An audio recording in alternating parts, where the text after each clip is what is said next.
माघ मास के शुक्ल पक्ष की एकादशी को जया एकादशी के नाम से जानते हैं। एकादशी व्रत भगवान विष्णु और लक्ष्मी जी को अति प्रिय है। इस व्रत को रखकर भगवान विष्णु और लक्ष्मी जी की जो भी विधि विधान से पूजा करता है उसकी सभी मनोकामनाएं पूर्ण होती हैं। नमस्कार, मैं प्रतिमा पांडे। हमारे व्रत और त्यौहार में आपका बहुत बहुत स्वागत है।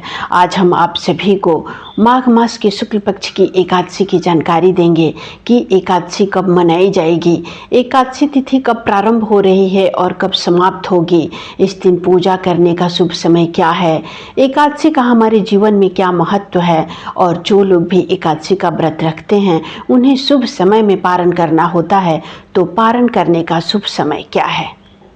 हमारे पंचांग के अनुसार 2026 में माघ मास की शुक्ल पक्ष की एकादशी 29 जनवरी के दिन मनाई जाएगी। एकादशी तिथि का प्रारंभ 28 जनवरी की शाम को 4:44 पर हो जाएगा और 29 जनवरी के दिन दोपहर में 1:55 पर एकादशी तिथि समाप्त हो जाएगी। इसीलिए आप सभी लोग उदया तिथि और द्वादशी युक्त एकादशी होने की वजह से 29 जनवरी के दिन ही जया एकादशी का व्रत रखें।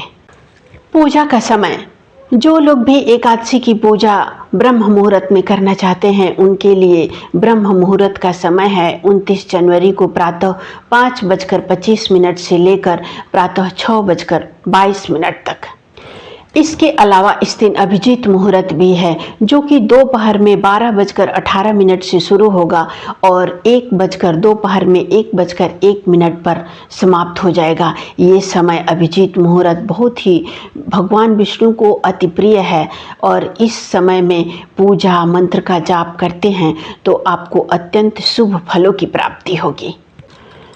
29 जनवरी को सुंदर योग, इंद्र योग और शिवास योग का निर्माण हो रहा है। इस योग में भगवान विष्णु और लक्ष्मी जी की अगर आप पूजा करते हैं तो आपको मनचाहा वरदान की प्राप्ति होगी।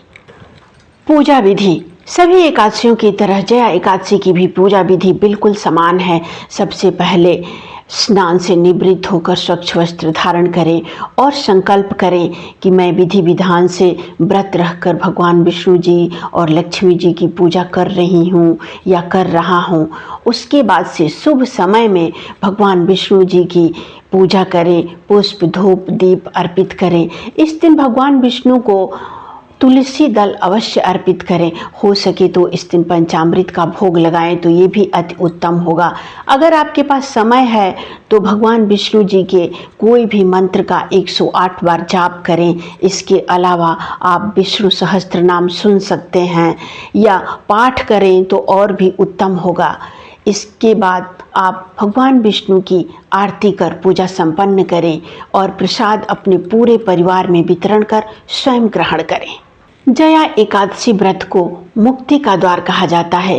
इस एकादशी का व्रत और विधि विधान से भगवान विष्णु की पूजा करने से पिशाच योनि से भी मुक्ति मिलती है। साथ ही इस जन्म के हों या पूर्व जन्म के हों, जाने अनजाने में जो भी पाप हुए हैं वो पाप भी मिट जाते हैं।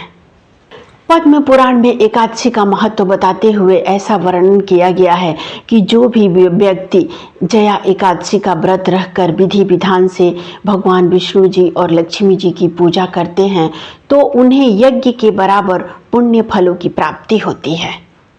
पारण, जो लोग भी एकादशी का व्रत रखते हैं उन्हें शुभ समय में पारण करना होता है। तो जया एकादशी व्रत के पारण करने का शुभ समय है 30 जनवरी को प्रातः 7:05 से लेकर प्रातः 9 बजे तक। इस शुभ समय में व्रत का पारण कर व्रत को पूर्ण करें।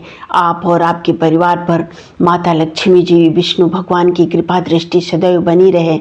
इसी कामना के साथ अगले वीडियो में हम फिर एक नई जानकारी के साथ उपस्थित होंगे। नमस्कार।